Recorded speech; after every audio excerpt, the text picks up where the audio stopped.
Ahora está claro que la tan esperada contraofensiva de Ucrania ha sido un fracaso colosal. 1. Después de 3 meses, el ejército ucraniano ha logrado pocos avances para hacer retroceder a los rusos. De hecho, todavía tiene que ir más allá de la llamada zona gris, la franja de tierra fuertemente disputada que se encuentra frente a la primera línea principal de defensas rusas. El New York Times informa que en las 2 primeras semanas de la contraofensiva, hasta el 20% del armamento que Ucrania envió al campo de batalla resultó dañado o destruido, según funcionarios estadounidenses y europeos.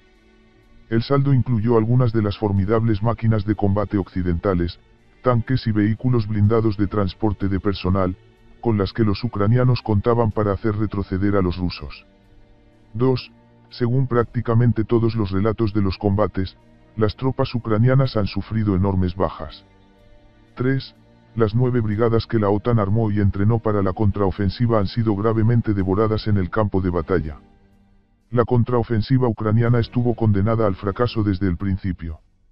Una mirada a la alineación de fuerzas de ambos lados y lo que el ejército ucraniano estaba tratando de hacer, sumado a una comprensión de la historia de la guerra terrestre convencional, deja claro que prácticamente no había posibilidades de que las fuerzas ucranianas atacantes pudieran derrotar a las fuerzas defensoras de Rusia y lograr sus objetivos políticos. Ucrania y sus partidarios occidentales esperaban que el ejército ucraniano pudiera ejecutar una estrategia clásica de guerra relámpago para escapar de la guerra de desgaste que lo estaba destrozando. Ese plan requería perforar un gran agujero en las líneas defensivas de Rusia y luego adentrarse profundamente en el territorio controlado por Rusia, no solo capturando territorio en el camino, sino que, pero asestando un duro golpe al ejército ruso. Como deja claro el registro histórico, se trata de una operación especialmente difícil de llevar a cabo cuando las fuerzas atacantes están enfrascadas en una lucha justa, en la que participan 2 ejércitos aproximadamente iguales.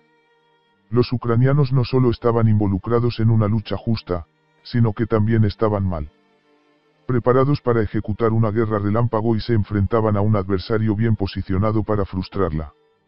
En resumen, la contraofensiva ucraniana estaba en contra desde el principio. Sin embargo, entre los responsables políticos, los expertos y los editorialistas de los principales medios de comunicación occidentales reinaba un optimismo generalizado sobre las perspectivas del campo de batalla de Ucrania. Generales retirados y otros expertos del establishment de política exterior estadounidense y europea. 4. Los comentarios del general retirado David Petraeus en vísperas de la contraofensiva capturan el espíritu de la época predominante. Creo que esta contraofensiva va a ser muy impresionante. Luego describió efectivamente a los ucranianos ejecutando una exitosa guerra relámpago contra las fuerzas rusas. 5. De hecho, los líderes occidentales y los principales medios de comunicación ejercieron una presión significativa sobre Kiev para que lanzara la contraofensiva en los meses previos a su inicio el 4 de junio.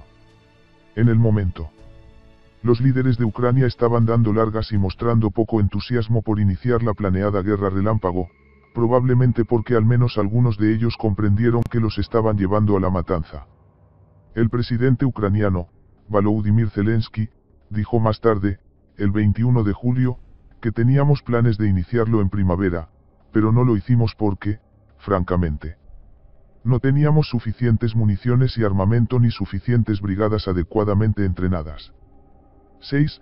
Además, después de que comenzó la contraofensiva, el general Valery Zaluzny, comandante en jefe del ejército ucraniano, dijo enojado al Washington Post que sentía que Occidente no había proporcionado a Ucrania con armas adecuadas y que sin estar completamente abastecidos. Estos planes no son factibles en absoluto. Pero se están llevando a cabo. 7. Incluso después de que la contraofensiva se estancara, lo que ocurrió poco después de su inicio, muchos optimistas continuaron manteniendo la esperanza de que finalmente tuviera éxito, aunque su número ha disminuido con el tiempo. El general estadounidense retirado Ben Hayes, uno de los defensores más entusiastas del lanzamiento de la guerra relámpago, sostuvo el 15 de junio, creo que los ucranianos pueden ganar y ganarán esta lucha. 8. Dara Masikot, un destacado experto citado a menudo en los principales medios de comunicación, opinó el 19 de julio que por ahora, las líneas del frente rusas se mantienen firmes, a pesar de las decisiones disfuncionales del Kremlin. Sin embargo, La presión acumulativa de las malas decisiones está aumentando. Las líneas del frente rusas podrían resquebrajarse en la forma en que Hemingway escribió una vez sobre la quiebra, gradualmente, luego de repente. Michael Kaufman, otro experto frecuentemente citado por la prensa generalizada, afirmó el 2 de agosto que la contraofensiva en sí no ha fracasado. Mientras que The Economist publicó un artículo el 16 de agosto que proclamaba, la contraofensiva de Ucrania está avanzando, lentamente, 10 semanas después, el ejército está empezando a descubrir que funciona. Una semana más tarde, el 22 de agosto, cuando era difícil negar que la contraofensiva estaba en serios problemas y apenas había posibilidades de rectificar la situación. Jake Sullivan, asesor de Seguridad Nacional de Estados Unidos, afirmó, no evaluamos que el conflicto esté en un punto muerto. Estamos viendo que Ucrania continúa tomando territorio de manera metódica y sistemática. 10. A pesar de los comentarios de Sullivan, muchos en Occidente reconocen ahora que la contraofensiva ha fracasado. Y Ucrania está condenada a librar una guerra de desgaste que es poco probable que gane, principalmente porque el conflicto está pasando lentamente de una lucha justa a una lucha injusta. Pero a los partidarios occidentales de Ucrania debería haber resultado obvio de antemano que la guerra relámpago que abrazaron estaba condenada al fracaso y que no tenía mucho sentido presionar a Ucrania para que la lanzara. La teoría de la victoria de Ucrania. Los ejércitos ruso y ucraniano han librado una lucha justa desde que comenzó la guerra en febrero de 2022. La fuerza de invasión rusa, que estaba compuesta por 190.000 soldados como máximo, conquistó una cantidad sustancial de territorio ucraniano, pero pronto se vio demasiado extendida. En otras palabras, no tenía tropas suficientes para defender todo el territorio ucraniano que controlaba. En consecuencia, los rusos retiraron la mayor parte de sus fuerzas del Oblast de Kharkiv, lo que permitió al ejército ucraniano abrumar a los pocos restantes. Posteriormente, el ejército ruso, sobrecargado, se vio obligado a retirarse de la porción del Oblast de Kherson que se encuentra en la orilla occidental del río Dnieper, que el ejército ucraniano ocupó entonces sin luchar. Sin embargo, antes de que los rusos se retiraran, infligieron bajas masivas a las fuerzas ucranianas que intentaban expulsarlos de Kherson. Un comandante de batallón informó que sus bajas fueron tan altas que tuvo que reemplazar a los miembros de su unidad 3 veces. 11.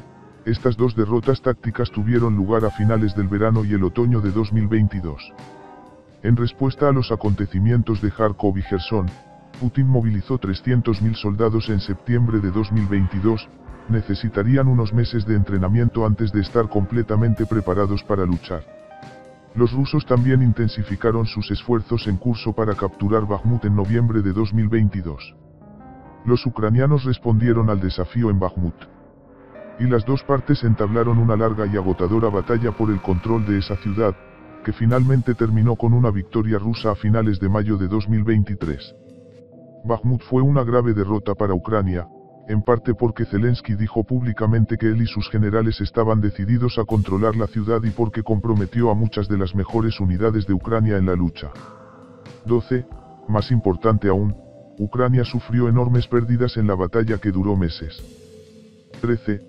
Para empeorar las cosas, era probable que la guerra se convirtiera en una lucha injusta en los meses venideros, porque los rusos habían obtenido una ventaja de aproximadamente 5:1 en tamaño de población después de los primeros combates, lo que significaba que podían movilizar una población mucho mayor ejército que Ucrania, dándoles una ventaja que es muy importante en la guerra de desgaste. Además, los rusos ya disfrutaban de una ventaja significativa en artillería, el arma más importante en una guerra de desgaste como la que se libra en Ucrania.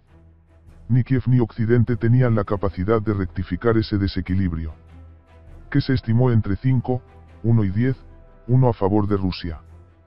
14.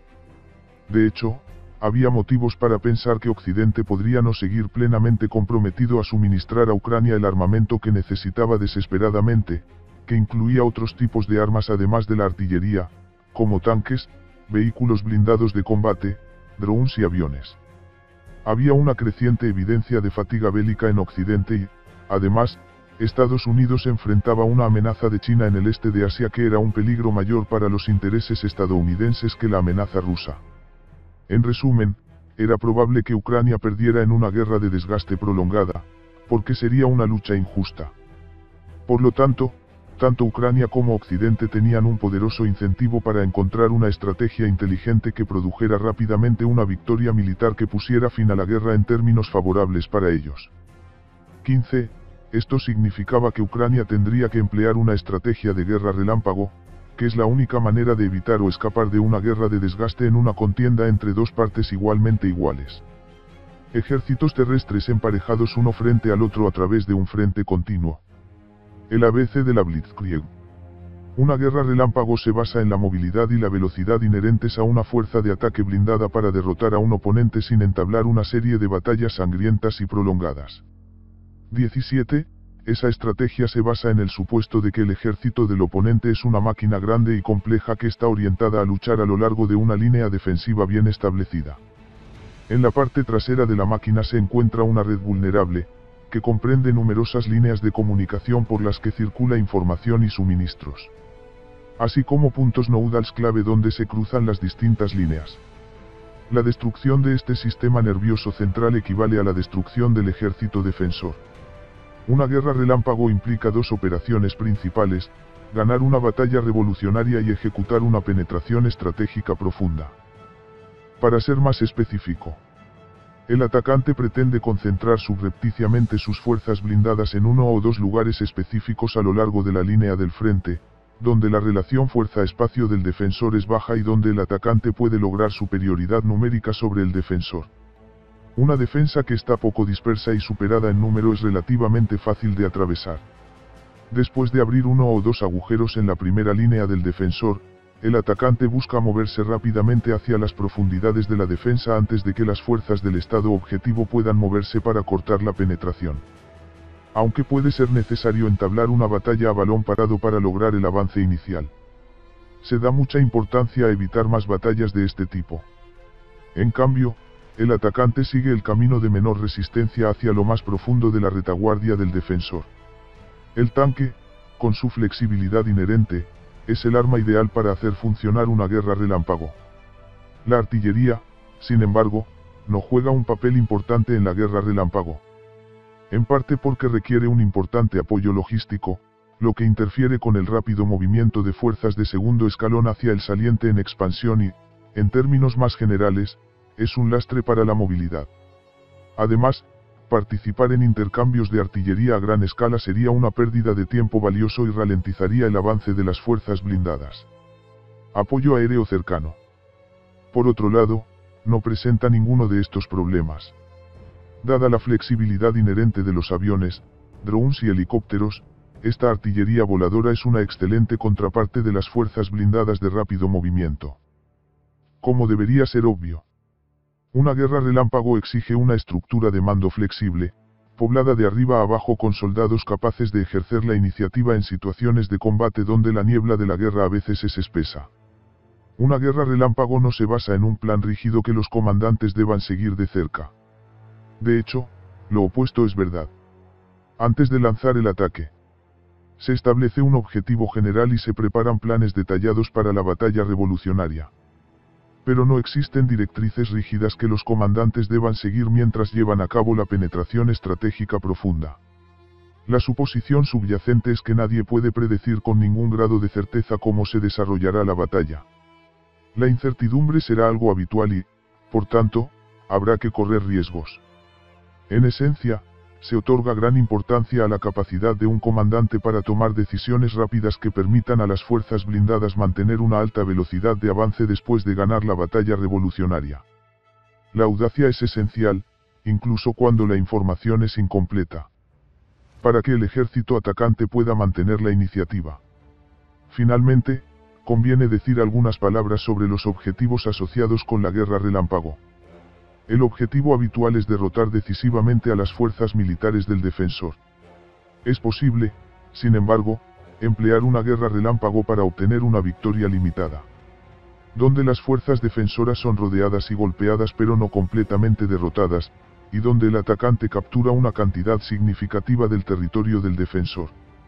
Sin embargo, el problema de no lograr una victoria decisiva es que es probable que los combates continúen, lo que casi con seguridad significa una guerra de desgaste. Guerras modernas.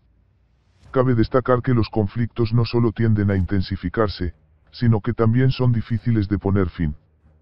Por lo tanto, los líderes tienen un poderoso incentivo para emplear una guerra relámpago para obtener una victoria decisiva sobre el ejército defensor, y no para perseguir una victoria limitada.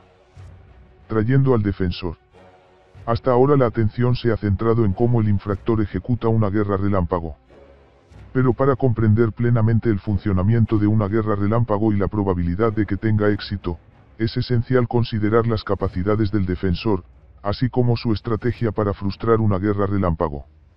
La cuestión clave respecto de las capacidades es cuál es el equilibrio de fuerzas entre el defensor y el infractor. Existe una igualdad aproximada en términos de calidad y cantidad tanto de sus tropas como de su armamento.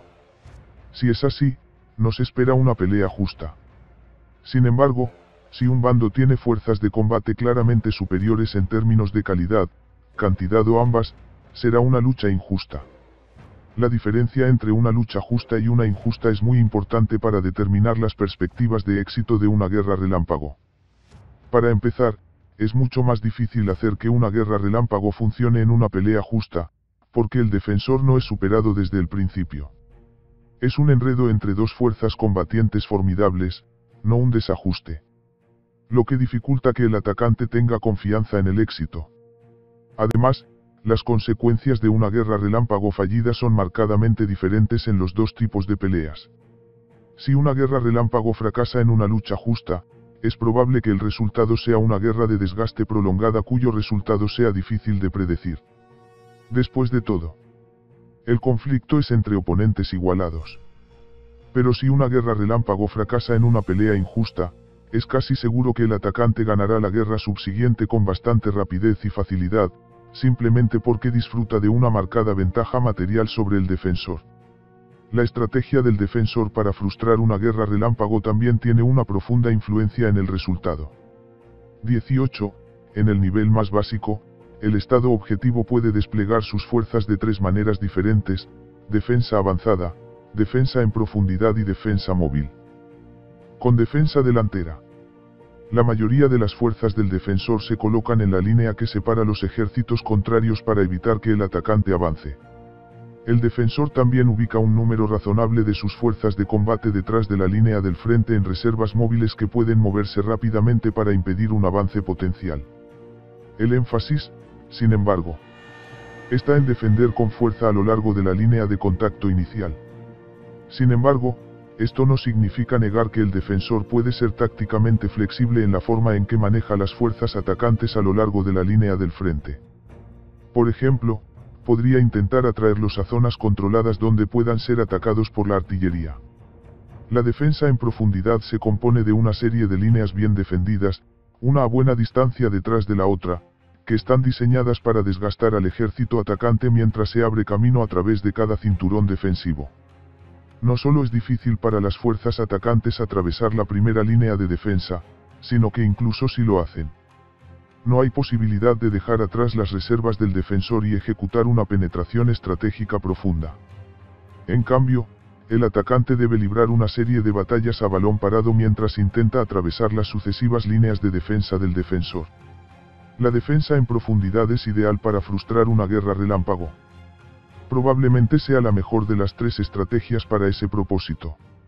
Su principal inconveniente es que normalmente requiere un número especialmente elevado de tropas. También exige que el defensor no maximice el número de tropas y obstáculos que coloca en la línea del frente, sino asegurarse de que cada línea de defensa esté densamente poblada con barreras y soldados.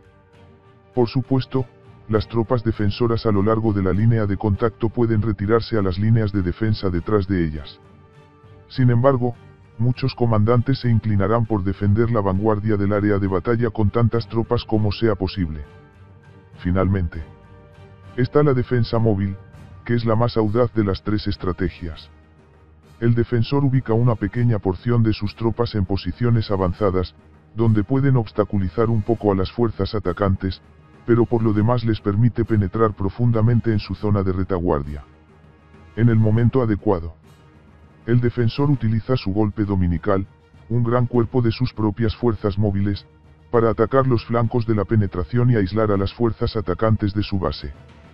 De hecho, las fuerzas invasoras están rodeadas y aisladas, lo que las convierte en un blanco fácil de destrucción. La defensa móvil es una estrategia muy exigente y arriesgada, especialmente en comparación con las otras dos estrategias defensivas, que simplemente apuntan a desgastar a las fuerzas blindadas atacantes obligándolas a abrirse camino a través de posiciones defensivas bien fortificadas. La historia de la Blitzkrieg. Consideremos ahora cómo encaja el registro histórico con estos marcos analíticos que describen el ABC de la guerra relámpago. Ha habido 11 guerras relámpago desde la llegada del tanque al campo de batalla, 4 de las cuales involucraron peleas justas y 7 peleas injustas. El atacante tuvo éxito en una de las 4 peleas justas y en las 7 peleas injustas. Alemania lanzó 5 grandes ofensivas en la Segunda Guerra Mundial, contra Polonia en 1939, Francia en 1940. Contra la Unión Soviética en 1941 y luego nuevamente en 1942, y contra los ejércitos aliados en 1944. La Wehrmacht no empleó una estrategia de guerra relámpago contra Polonia, aunque importantes fuerzas de tanques participaron en la operación. Simplemente arrasó con el ejército polaco en lo que fue claramente una lucha injusta. Un año más tarde, en la primavera de 1940, los alemanes lanzaron una guerra relámpago en Francia y obtuvieron una victoria decisiva. Fue el primer caso de guerra relámpago y fue una lucha justa. Al año siguiente, las fuerzas de Hitler invadieron la Unión Soviética y libraron otra lucha justa. Emplearon una guerra relámpago, cuyo objetivo era infligir una derrota decisiva al Ejército Rojo al oeste del río Dnieper. No lograron ese objetivo y la ofensiva finalmente se estancó fuera de Moscú a principios de diciembre de 1941. Tratando de evitar una guerra de desgaste, la Wehrmacht lanzó una segunda ofensiva contra el Ejército Rojo a finales de junio de 1942. Esta vez avanzando profundamente hacia las zonas ricas en petróleo del Cáucaso y el sur de Rusia, con la esperanza de que capturarlas supondría un golpe fatal para la Unión Soviética. A pesar de las impresionantes victorias en los primeros meses de la campaña, la guerra relámpago de 1942 fracasó y la Wehrmacht terminó en una guerra de desgaste en el frente oriental. Por último, los alemanes lanzaron una guerra relámpago en el bosque de las Ardenas en diciembre de 1944, con la esperanza de dividir y debilitar gravemente a los ejércitos estadounidense y británico, capturar el importante puerto de Amberes y, con suerte, obligar a los aliados a rendirse. A pesar de un avance inicial, la ofensiva alemana fracasó. Las Fuerzas de Defensa de Israel, FDI, lanzaron guerras relámpago contra el ejército egipcio en 1956 y 1967. En ambos casos, los israelíes derrotaron decisivamente a los egipcios, pero ninguna fue una lucha justa ya que las FDI eran una fuerza de combate superior. Ha habido otras 5 guerras relámpago además de los 4 casos alemanes y 2 israelíes, la ofensiva soviética de 1945 contra el ejército japonés de Kwantung en Manchuria, la invasión norcoreana de Corea del Sur en 1950, la ofensiva india contra Pakistán Oriental en 1971, el ataque vietnamita a Camboya en 1979, y Estados Unidos. Dirigió un ataque contra el ejército iraquí en Kuwait en 1991. Estos casos, al igual que los 2 casos israelíes, fueron luchas injustas. 20. Esta breve historia señala que la caída de Francia en 1940 es el único caso en el que una guerra relámpago tuvo éxito en una lucha justa. Y si bien esa victoria alemana es una de las campañas más impresionantes de la historia militar, estuvo muy cerca. 21. La Wehrmacht probablemente no habría logrado una victoria rápida y decisiva si las fuerzas francesas se hubieran desplegado de manera algo diferente o si las fuerzas defensoras hubieran reaccionado más rápida y eficazmente al avance alemán de importancia crítica en Sedan. En los otros 3 combates justos también participó la Wehrmacht. En cada caso, el Ejército Rojo o los aliados frustraron la guerra relámpago alemana. Los otros 7 casos fueron peleas injustas en las que, como era de esperar, el atacante obtuvo una victoria decisiva. En ningún caso se utilizó una guerra relámpago para obtener una victoria limitada. El objetivo en los 11 casos era derrotar decisivamente al ejército del Estado objetivo. En cuanto a la estrategia del defensor, en los 11 casos se empleó una estrategia de defensa delantera.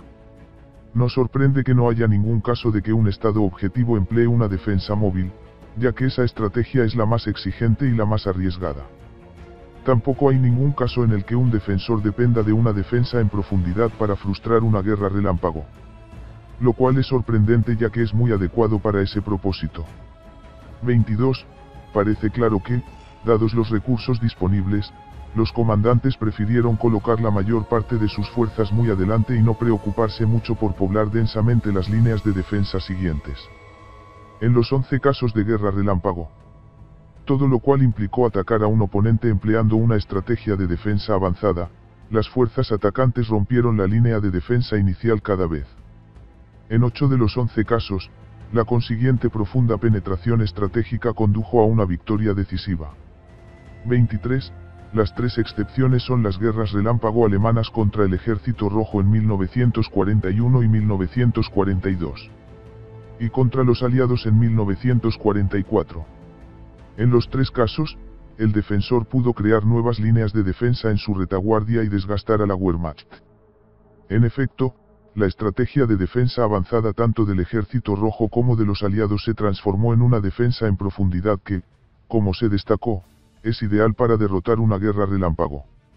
La ofensiva condenada de Ucrania. Esta breve historia de la guerra relámpago, junto con una comprensión de cómo funciona esa estrategia, arroja mucha luz sobre las perspectivas de éxito de la contraofensiva ucraniana. De hecho, la evidencia muestra que la guerra relámpago de Kiev prácticamente no tenía posibilidades de tener éxito. Para empezar, Ucrania estaba librando una lucha justa. Lo que significaba que casi todo tendría que salir bien para que la estrategia funcionara según lo previsto. El ejército ucraniano, sin embargo, no estaba preparado para lanzar una guerra relámpago y, para empeorar las cosas, atacaba una formidable defensa en profundidad. La única esperanza de Ucrania era que el ejército ruso colapsara una vez que la contraofensiva estuviera en marcha. Pero había abundante evidencia que indicaba que los rusos se estaban convirtiendo en mejores combatientes y probablemente opondrían una feroz resistencia. Aún así, incluso si los ucranianos fueran capaces de lograr un milagro y hacer que la guerra relámpago funcionara, la guerra aún continuaría, porque la guerra relámpago de Kiev no tenía como objetivo derrotar decisivamente a los rusos, que sobrevivirían para luchar un día más. En pocas palabras, no había manera de que Ucrania pudiera evitar continuar su guerra de desgaste con Rusia. Una pelea justa. Para determinar si Ucrania estaba involucrada en una lucha justa o injusta antes de la contraofensiva, es necesario comparar la cantidad y la calidad de las tropas, así como el armamento de los ejércitos enemigos. En cuanto al número de soldados que cada bando tenía preparado para la lucha, es imposible obtener cifras precisas. Sin embargo, la evidencia disponible indica que el tamaño de las dos fuerzas que lanzaron la contraofensiva era aproximadamente igual.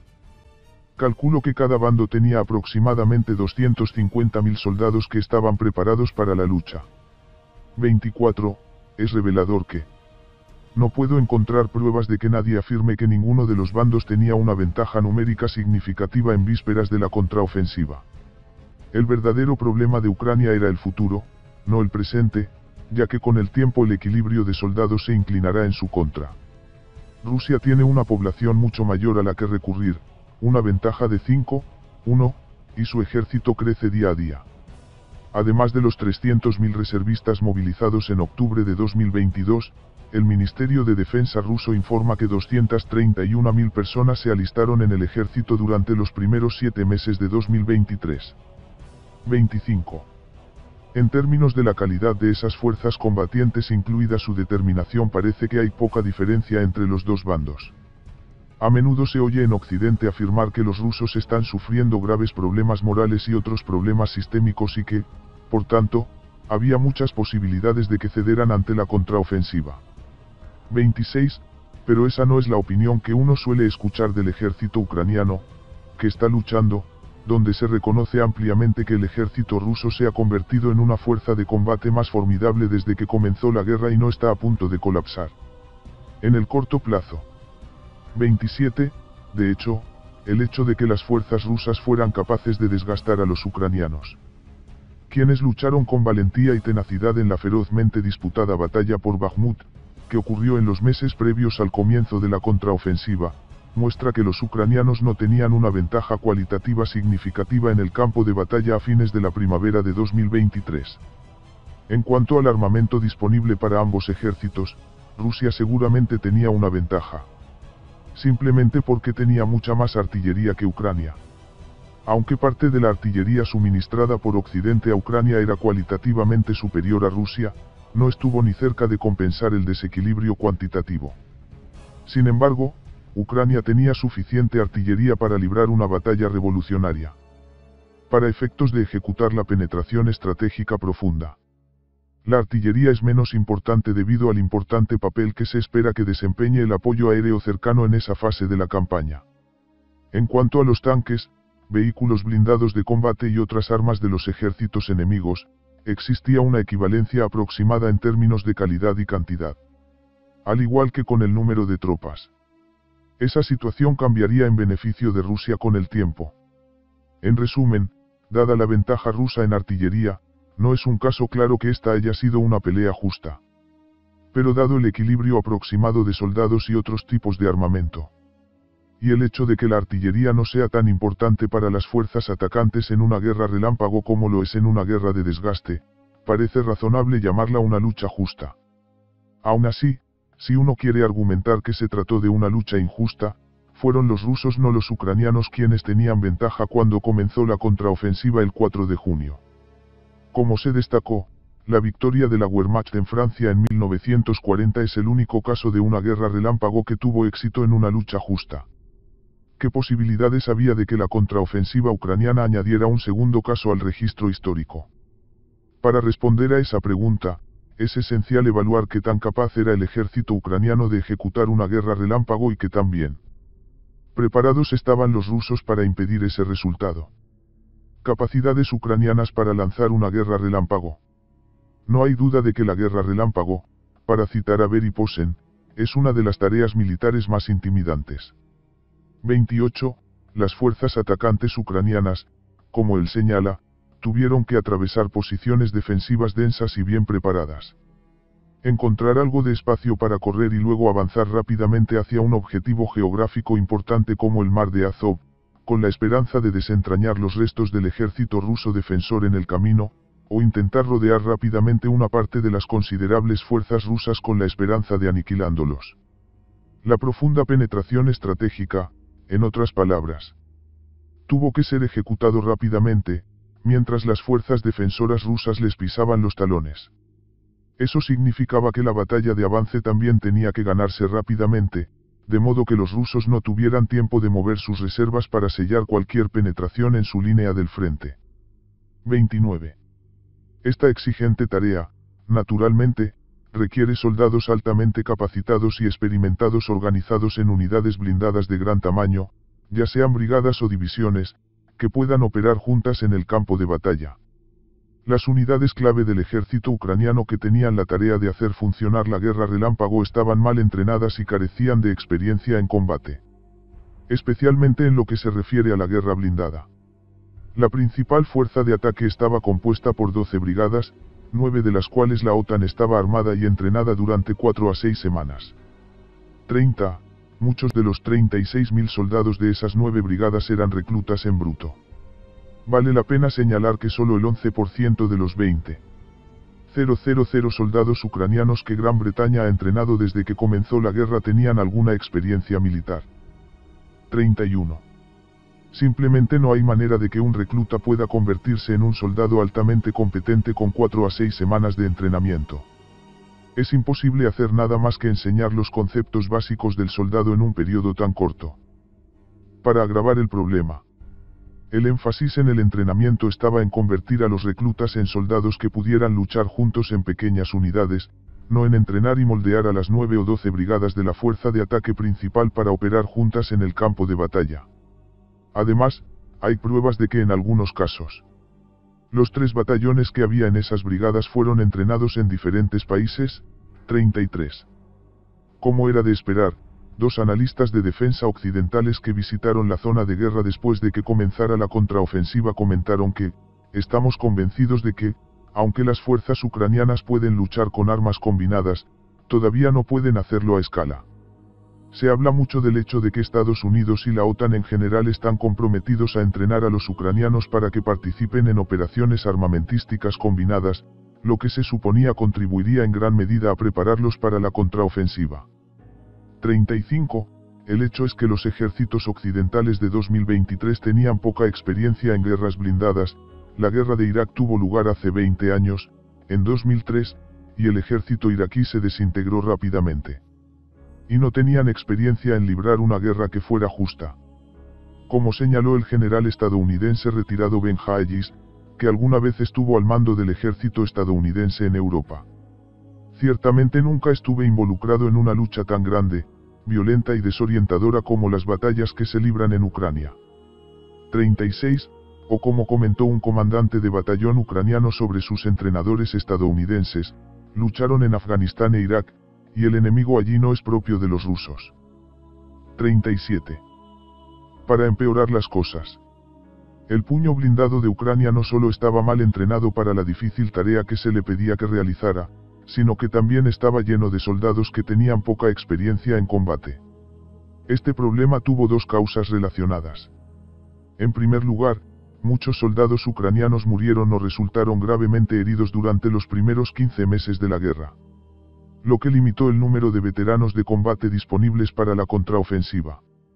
En segundo lugar, Ucrania necesitaba mantener a la mayoría de sus mejores combatientes que habían sobrevivido en el frente para librar la guerra continua. 38. La batalla por Bakhmut, que tuvo lugar en los meses previos a la contraofensiva y que Kiev estaba decidida a ganar. Fue especialmente importante en este sentido, ya que fue como un vórtice que absorbió a muchas de las mejores fuerzas de combate de Ucrania.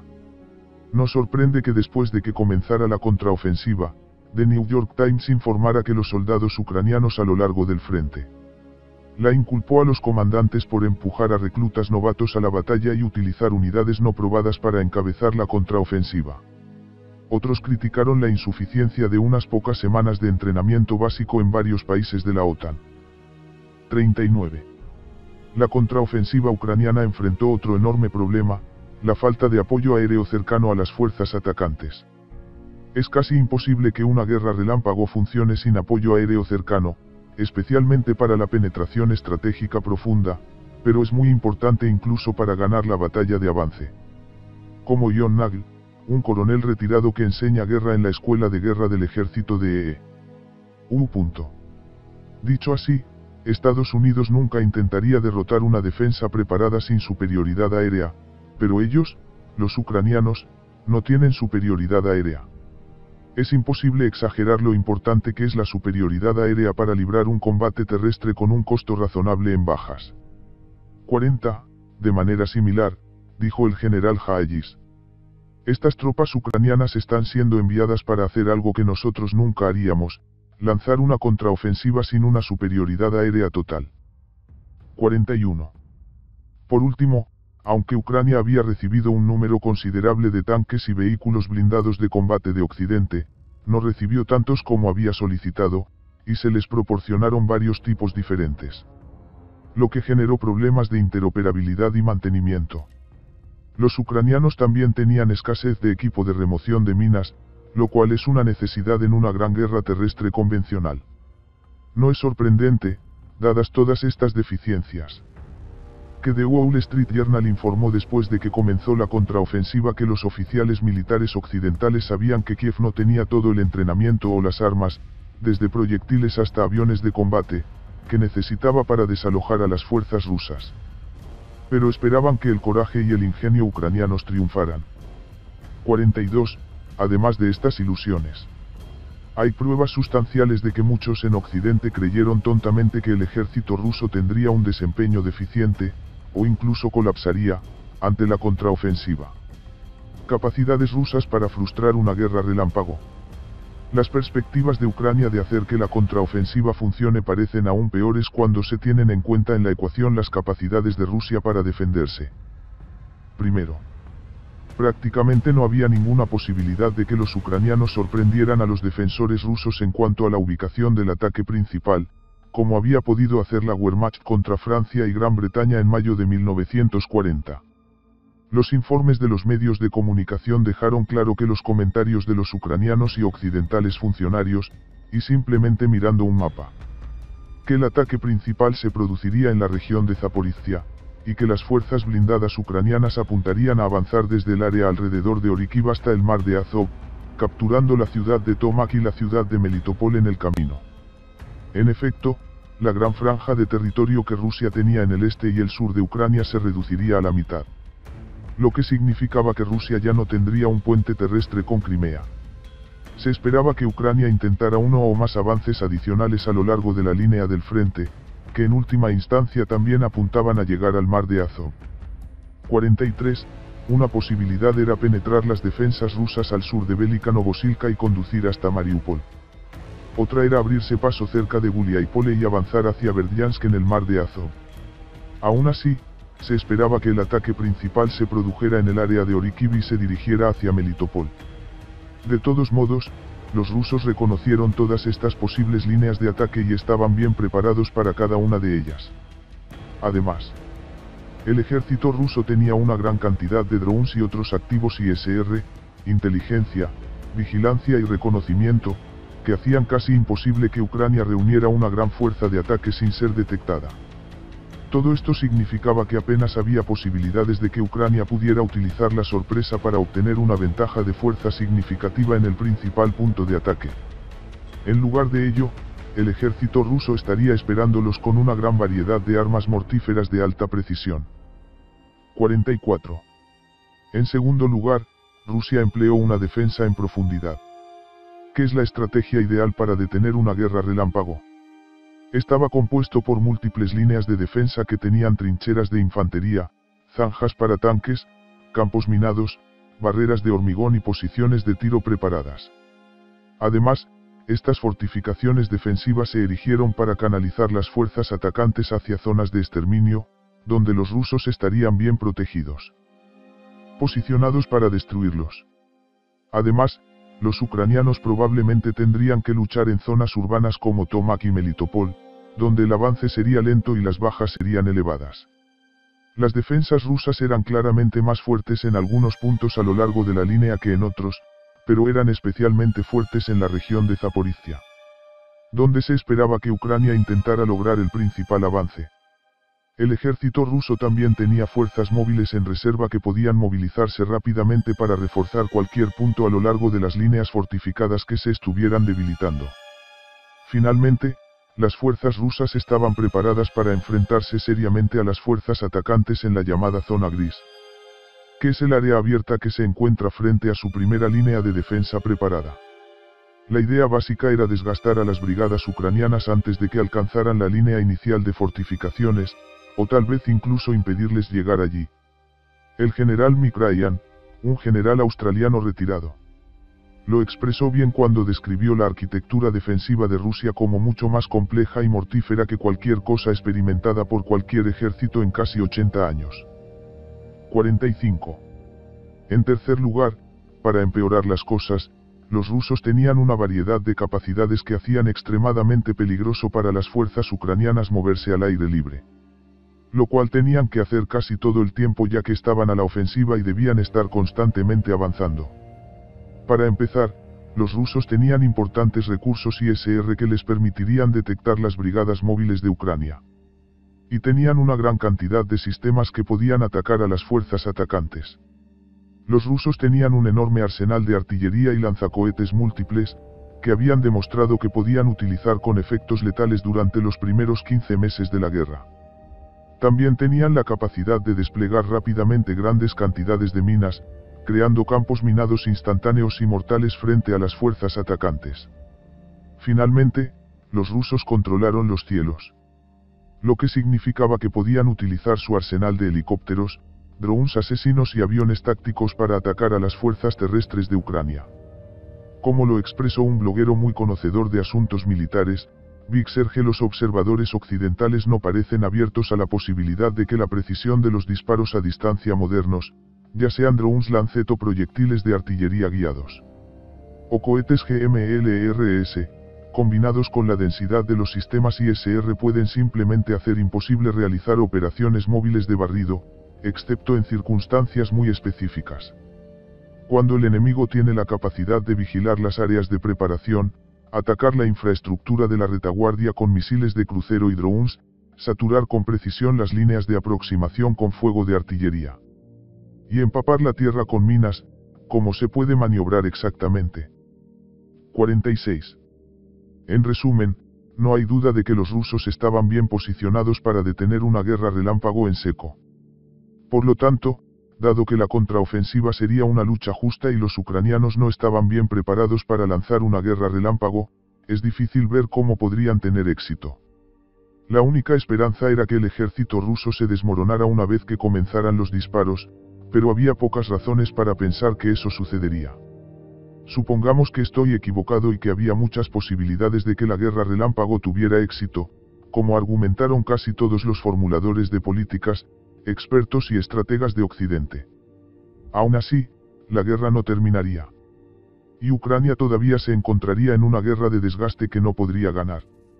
Recuerde, la guerra relámpago no tenía como objetivo derrotar decisivamente al ejército ruso en Ucrania, recuperar todo el territorio perdido de Ucrania y poner fin a la guerra.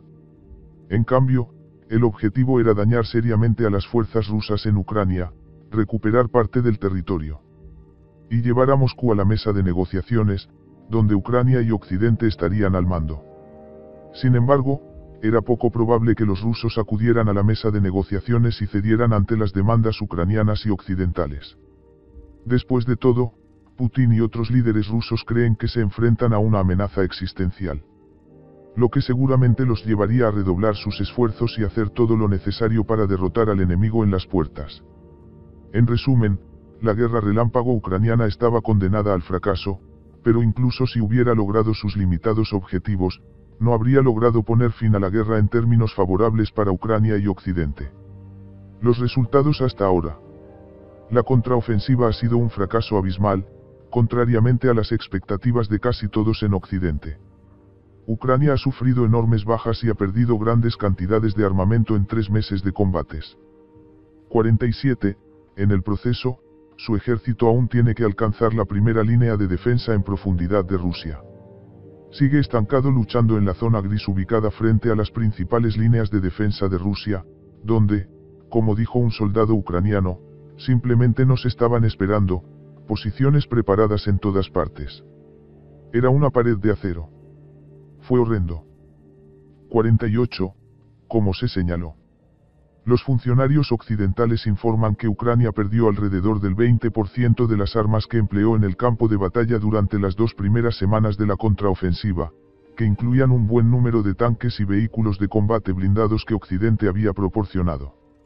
El ejército ucraniano rápidamente cambió de táctica después de sus reveses iniciales y en lugar de intentar luchar a través de la zona gris con fuerzas blindadas, decidió intentar desgastar a las fuerzas rusas atacándolas con pequeñas unidades de infantería respaldadas por enormes bombardeos de artillería. En Occidente, a veces se las llamaba tácticas de los mosquitos. 50. Si bien este nuevo enfoque redujo un poco las bajas de Ucrania, las fuerzas atacantes lograron pocos avances y con frecuencia fueron blanco de fuego fulminante. A finales de julio, Ucrania lanzó otro gran ataque con tanques y vehículos blindados de combate. 51. Una vez más, las fuerzas atacantes lograron pocos avances y perdieron un gran número de hombres y equipo. Luego se volvió a la táctica de los mosquitos. Como lo expresó The Wall Street Journal después de 2 meses de lucha, la contraofensiva ucraniana es un avance lento y sangriento a pie. En efecto, Ucrania había renunciado a ejecutar una guerra relámpago, que solo puede llevarse a cabo con un gran cuerpo de fuerzas blindadas. No con soldados de infantería moviéndose a pie y respaldados por artillería. Por supuesto, tiene poco sentido siquiera considerar la guerra relámpago como una opción seria cuando las fuerzas ucranianas no habían podido alcanzar la primera línea de defensa fortificada de Rusia, y mucho menos atravesarla. Simplemente no había ninguna posibilidad de que Ucrania replicara la hazaña que la Wehrmacht logró contra las fuerzas francesas y británicas en 1940. Ucrania estaba más bien destinada a librar una guerra de desgaste como la Primera Guerra Mundial en el frente occidental, donde sus grandes pérdidas en la contraofensiva la pondrían en peligro. En gran desventaja de cara al futuro. Vale la pena señalar que mientras el ejército ucraniano libraba su infructuosa contraofensiva a lo largo de las partes sur y este de la línea de contacto, el ejército ruso estaba a la ofensiva en el norte, avanzando hacia la ciudad de Kupiansk, controlada por los ucranianos. Los rusos estaban haciendo progresos lentos pero constantes. De tal manera que el comandante general de Ucrania en el teatro de operaciones anunció el 25 de agosto que debemos tomar rápidamente todas las medidas para fortalecer nuestras defensas en las líneas amenazadas. Ahora se reconoce ampliamente que la contraofensiva ha fracasado y no hay perspectivas serias de que Ucrania logre repentinamente el éxito antes de que las lluvias del otoño o los líderes ucranianos la cierren. 54, por ejemplo, The Kiev Independent publicó recientemente un artículo con el título, Avanzando poco a poco en la contraofensiva de Bakhmut. Las endurecidas unidades de Ucrania miran hacia una guerra larga y sombría.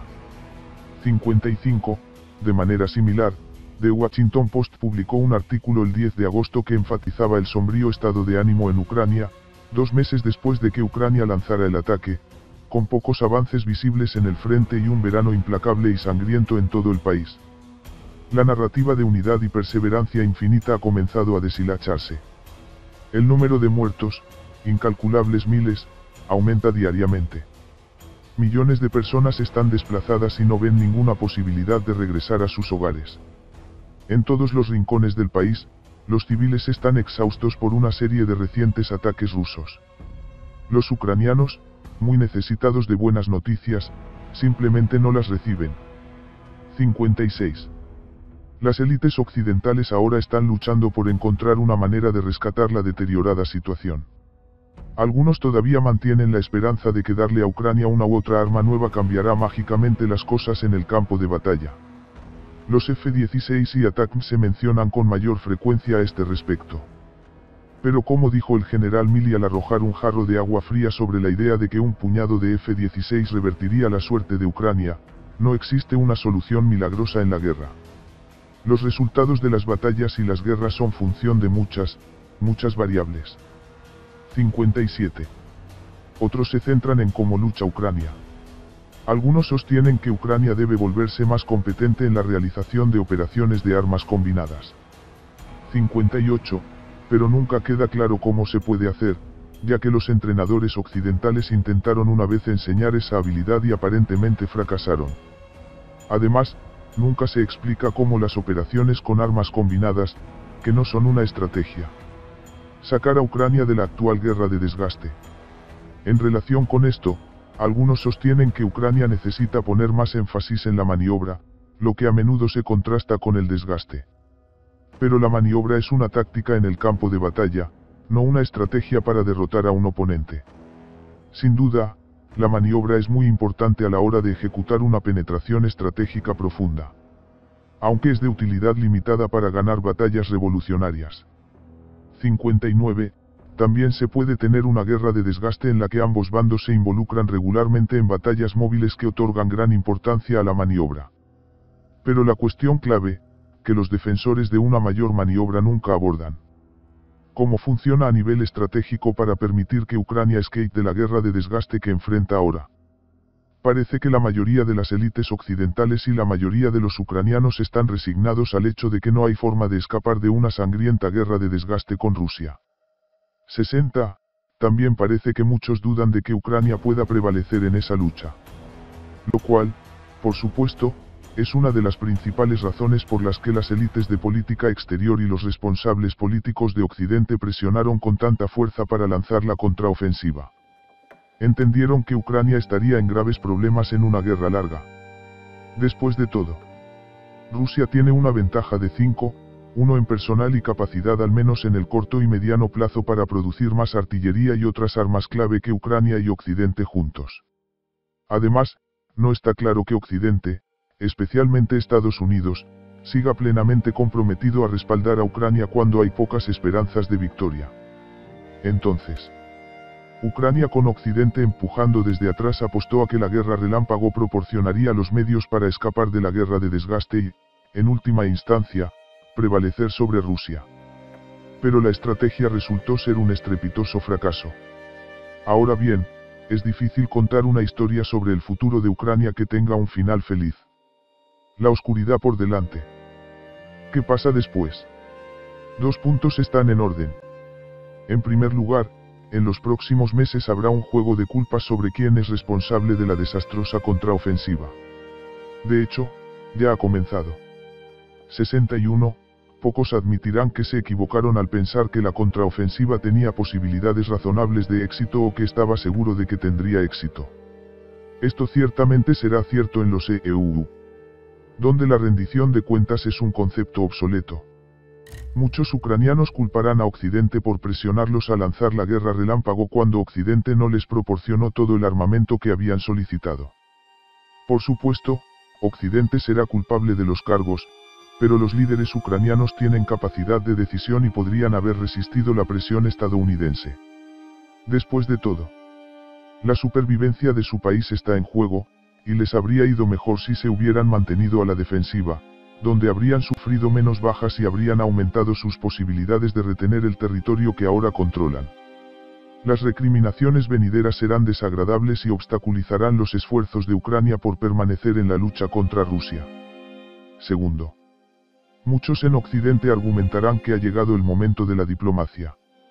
La contraofensiva fallida demuestra que Ucrania no puede prevalecer en el campo de batalla, por lo que el argumento se mantendrá y, por lo tanto, tiene sentido llegar a un acuerdo de paz con Rusia, incluso si Kiev y Occidente deben hacer concesiones. Después de todo, la situación para Ucrania solo empeorará si la guerra continúa. Lamentablemente, no se vislumbra ninguna solución diplomática.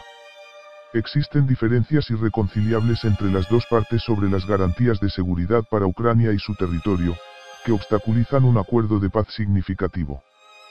Por razones comprensibles, Ucrania está profundamente comprometida a recuperar todo el territorio que ha perdido ante Rusia, que incluye Crimea y las provincias de Donetsk, Kherson, Luhansk y Zaporizhia. Pero Moscú ya anexó esos territorios y dejó claro que no tiene intención de devolverlos a Kiev.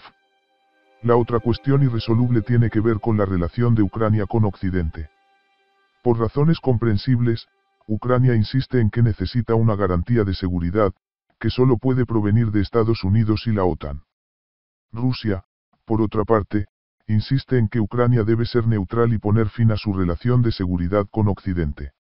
De hecho, esa cuestión fue la causa principal de la guerra actual, incluso si las élites de la política exterior estadounidense y europea se niegan a creerlo. 62. Moscú no estaba dispuesto a tolerar que Ucrania se uniera a la OTAN. Es extremadamente difícil, si no imposible, ver cómo ambas partes pueden estar satisfechas ya sea en la cuestión territorial o en la de neutralidad. Además de esos obstáculos, ambas partes se ven mutuamente como una amenaza existencial, lo que constituye un enorme obstáculo para cualquier tipo de compromiso significativo. Es difícil imaginar, por ejemplo, que Estados Unidos retire sus miras de Rusia en un futuro previsible. El resultado más probable es que la guerra continúe y eventualmente termine en un conflicto congelado con Rusia en posesión de una porción significativa del territorio ucraniano. Pero ese resultado no pondrá fin a la competencia y el conflicto entre Rusia y Ucrania o entre Rusia y Occidente.